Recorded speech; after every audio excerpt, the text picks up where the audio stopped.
Welcome back. This is Politics Today. Hapa tunachapa siasa, by the way. This show comes to you every Thursday here on Science TV, your inclusion platform. By your host, your one and only, Jonah Simba. That's my name. Follow the show on Science TV on YouTube. The guest was here last week, Brian Madenge. You can follow that show. Many of you gave your comments on 0111980384. Go there and just check what we discussed last week. Yeah, Gen Z's shaking political foundations. And he's here again. We are talking about the Chaos In Odm Party. You can also follow me on Blind Jonah Simba, Facebook and TikTok. Brian. Yes. Welcome back. Thank you. You are a political mobilizer and, political organizer, the social justice centers. Yeah. Now, I want us to discuss something here. Just before we went for a break, we had started talking about politics vis-a-vis governance. Yeah. I asked you a point-blank question.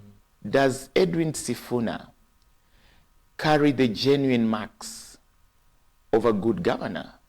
Because I've heard of someone who is good in governance, in your opinion, because he's a good politician. In Kenya, we have very many good politicians, President William Ruto included. Do you agree? With politics, we have two ways of looking at politics, because we have those who practice politics from a progressive lens, and those who practice politics from a reactionary lens. Both of them are politicians. But when we term Ruto as a good politician, I think we are misguided. Okay.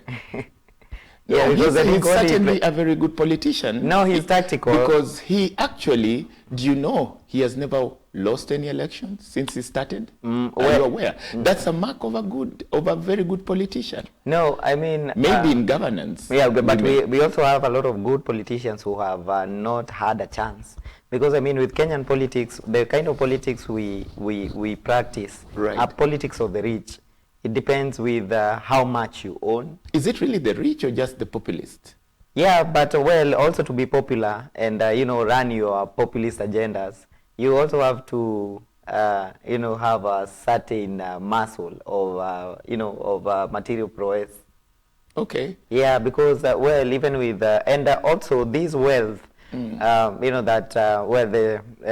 well-off and the so-called politicians live in lavish, that allows them to live lavishly, are not president from, they are not presidents, or they are not processed from their salary, because it does not match, the figures do not match. So that the only option that, we are left with is accumulation.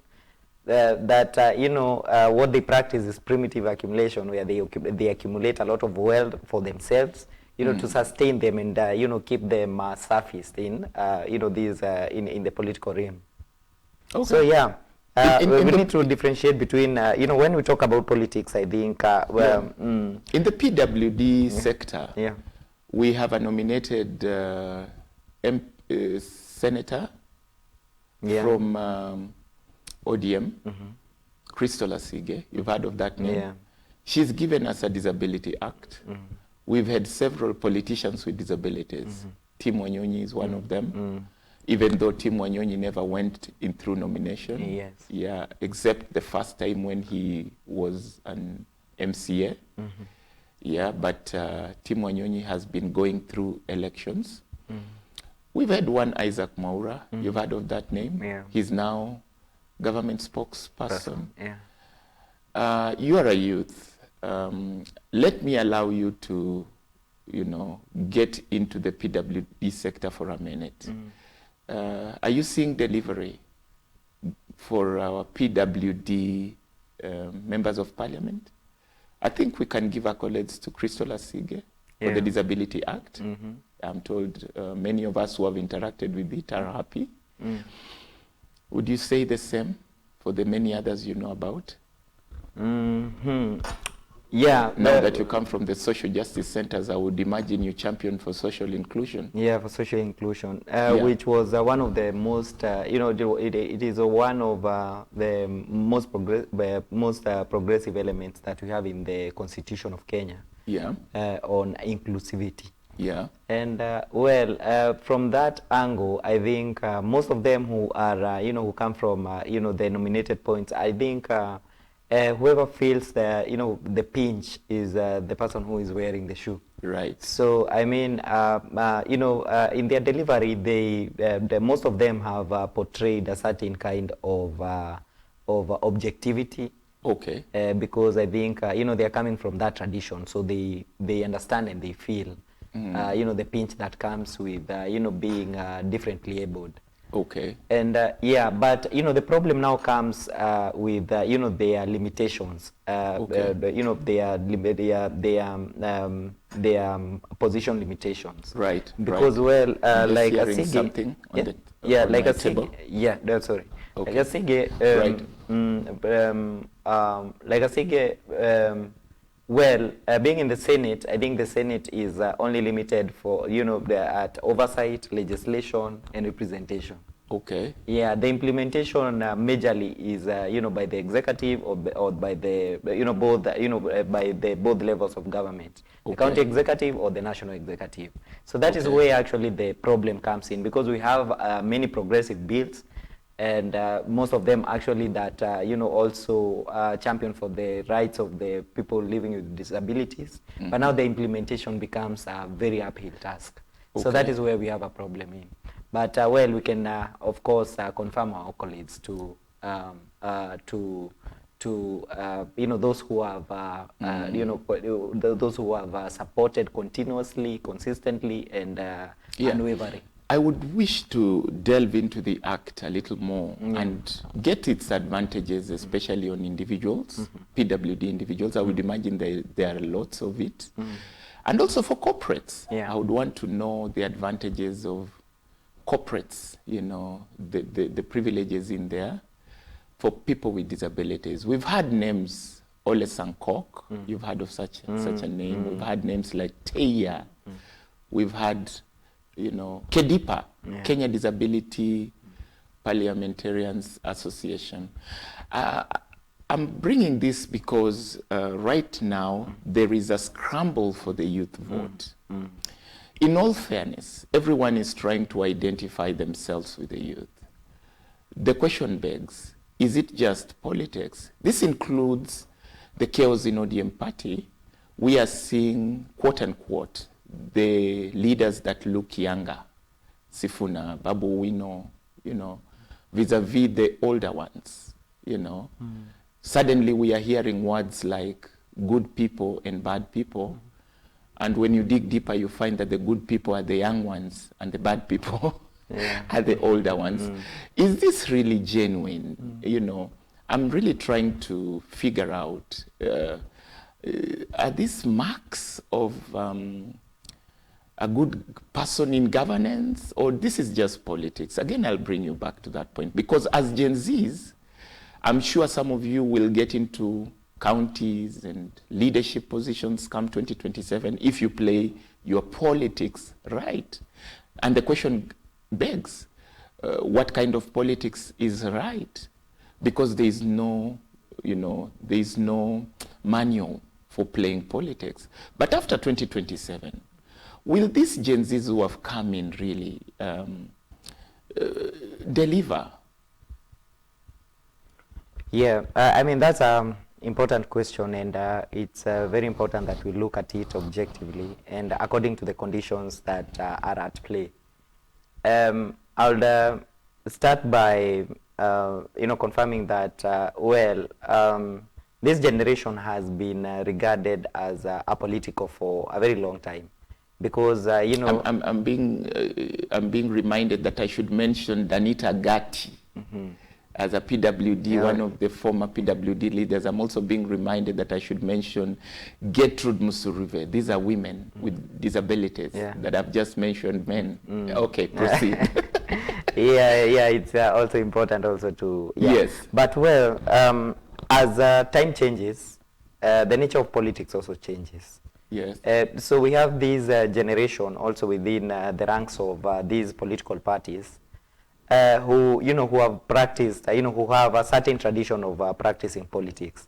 And even those who are peddling politics of hatred and politics of ethnicity, most of them are coming from the elder generation, these people who were practicing politics a long time ago. So Right. that was the order of, politics, of organizing politics, because it's a divide and rule tactic.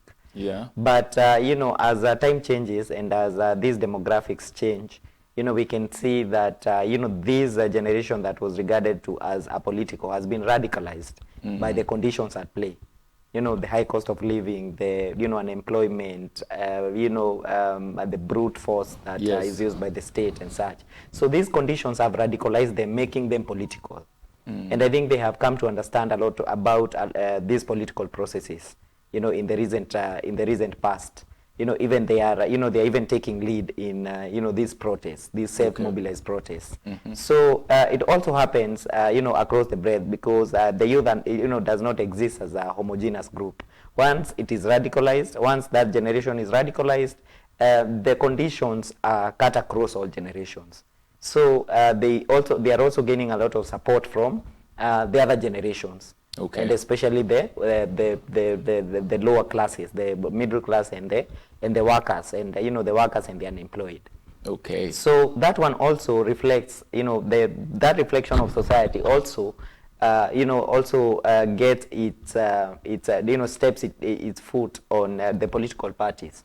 So the young generation in these political parties are coming to realize that, well, we are being misled. The kind of the way that we have been practicing politics is not the way.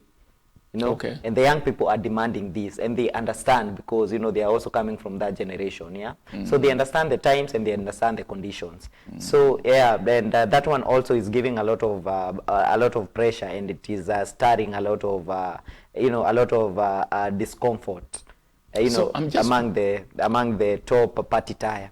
Because I would see a scramble for the youth vote, obviously. Yeah. A party That is like evident. ODM, because we are talking about the Chaos in Odm Party. When the SG spoke, he mentioned that one of the things he believes in is devolution. Yeah. You remember that aspect? Yeah. He said they're in an arrangement where UDA-led Kenya Kwanza government wants to go into the counties and launch markets. I'm quoting it, the way it came, launching markets. But then there's an aspect that was brought out by the party leader of ODM. And that aspect came when they were talking about roads, you remember? And several other things touching on counties. And you remember the party leader was for the idea that this money should be, brought back to, it sounded like it was not the devolution that the SG is talking about here. Again, the question begs, you as Gen Zs, will you even remember your manifesto? Because Raila mentioned something. Was that to do with the money for roads or CDF? You remember? Yeah. NGCDF? Yes, it was to do with NGCDF.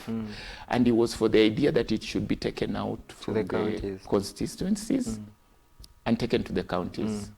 That sounds like devolution.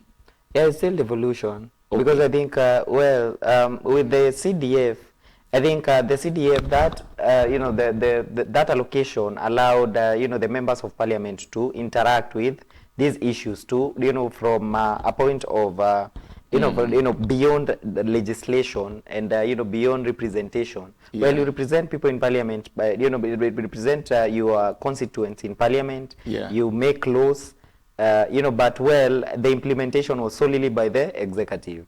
And that one is from the national executive. Yes. But now I think at Many this level, people would remember their MPs by what they did. yeah, with by that what they did with the CDF kitty, yeah, Yes. the CDF kitty. But well, because there was that limit, that limitation where well we can make laws, we can we can represent our people, and we can of course oversight. But the implementation was where the problem lied. with the counties now, and now that we have devolution, Yeah. I think it only makes sense that, if, it is effective, if it is effectively handled, then that, would also, make, devolution even more solid. Okay. Yeah, because I think there is also this clash here. Yeah, especially on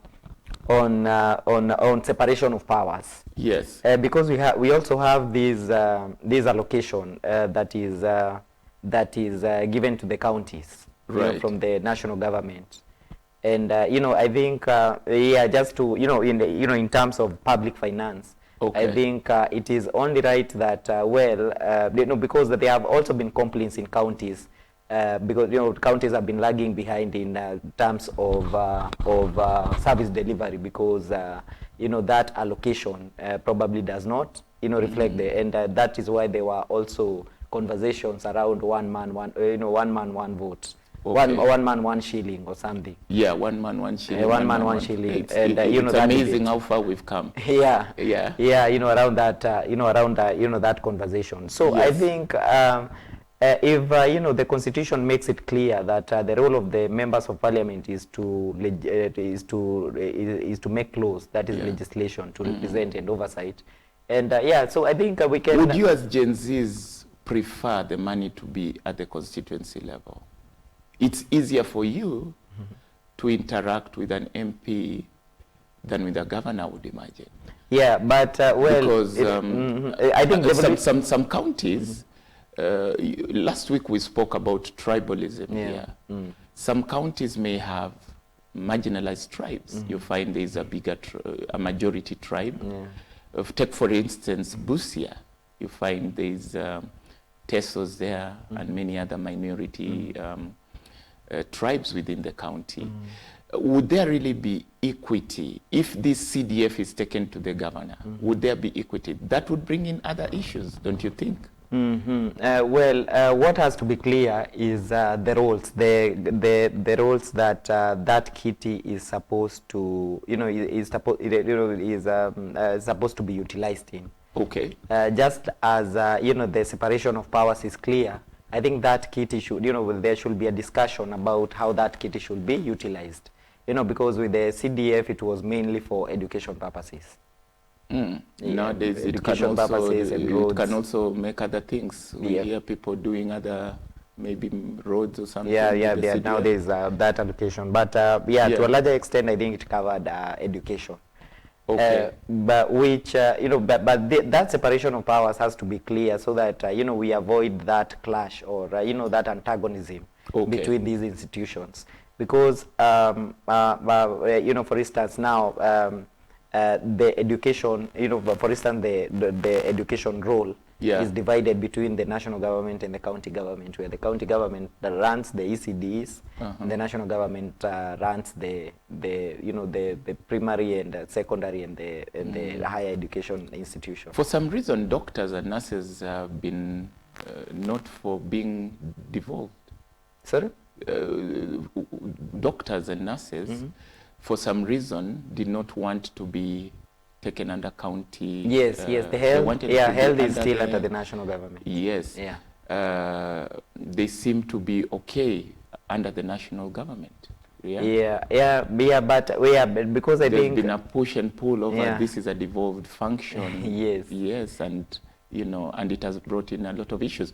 But just for the sake of time, I want to get your mind based on the Chaos In Odm Party, because there are some lessons that you can try to bring out for us here as Gen Zs, now that you're pushing for transparency, accountability.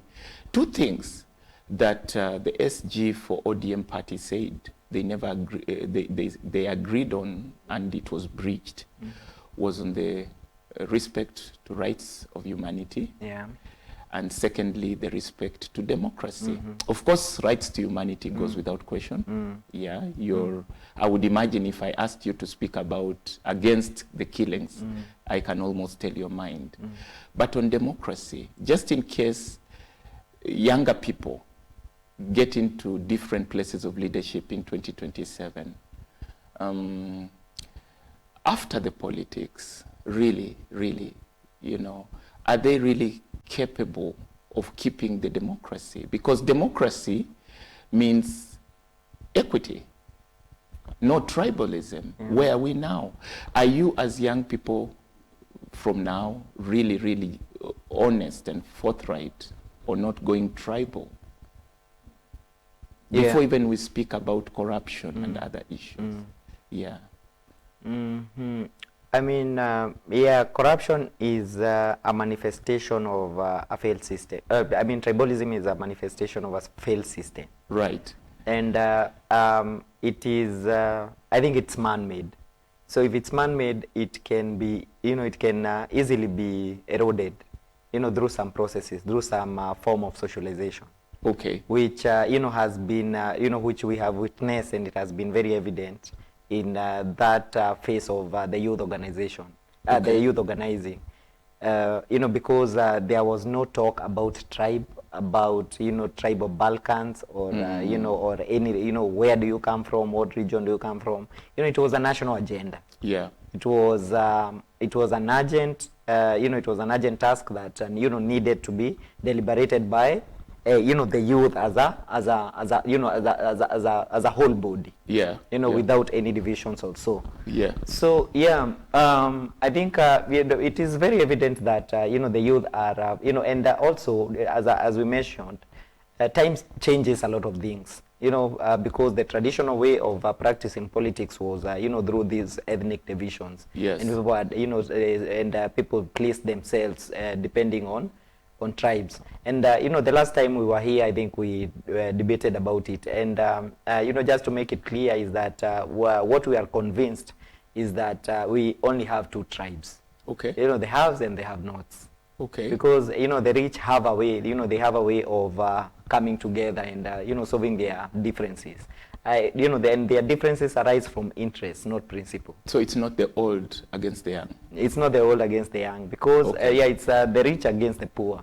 Because even even when we can retrospect and see how it looked like even during the demonstration, even during the protests, the height of the protests. Yeah. The older generation, say the millennials and those who came before. Yeah. They supported the protests, in their very essential bit, like, in terms of providence, material support, moral support, all this. So the young people are coming away from that shell, from that conclave of being, of being confined and, being divided across tribal lines. Okay. Yeah, okay. But the whole organization is that the young people need to come together so that we don't lose these, we don't lose that momentum itself, and we don't also lose the grasp of the conditions at play. I don't know if you've heard of primary elections. Yes. For ODM Party before. Yeah. You've heard of cases of, disagreements during primary the party primaries. Yes. Is the ODM Party, in your opinion, truly democratic? Yeah, from what we have witnessed in the previous past, I don't think there is really democracy. And as we were starting there is a lot of party bureaucracy within the ODM, which I don't differ with party bureaucracy, but that party bureaucracy should be used to advance the agendas and the party program, and not to the probably subordinate some rank and file members or junior members of the party, or So I think the party primaries have not been free and fair, based on what we have witnessed in the former past. There was also some time that even some people who we regarded as senior members of that party, the ODM party, including including Junet, who is now a cabinet secretary, at one point also complained of the processes that are involved during the party primaries, when he almost lost his nomination. Yeah, we are about to finish. Maybe just as we wind up, we have 2 minutes to go before I ask you for your